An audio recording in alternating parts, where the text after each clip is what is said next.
With a top talent like Gervonta Davis, as the level of your opposition increases, so is your strategy, right? You have to go in there intelligent. You have to figure out the perfect game plan for the particular opponent. He did that against Pitbull Cruz. He did that now against Rolando Romero. Romero has a height and a reach advantage, and he looks a lot stronger than Gervonta in terms of his physique. You can see how bigger he was. You can see his shoulder. You can see his biceps. This was a bigger guy, and I don't care how talented you are. Even if the guy is a lot less talented than you have to be careful, especially when he's taller and has the reach advantage, because when you're coming in, you could get caught with something stupid, right?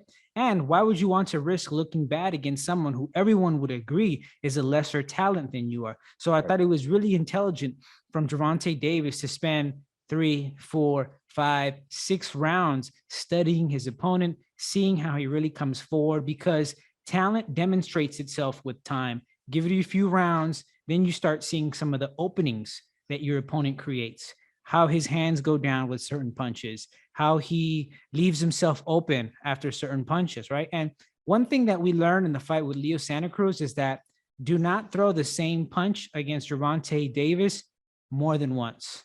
Leo Santa Cruz threw 3 uppercuts in a row. Gervonta Davis noticed that, and on the third one, landed uppercut and finished the fight right there. This time, I think, was even worse because for me personally, when you're coming in with a jab and a right hook, it's really dangerous because you leave yourself open.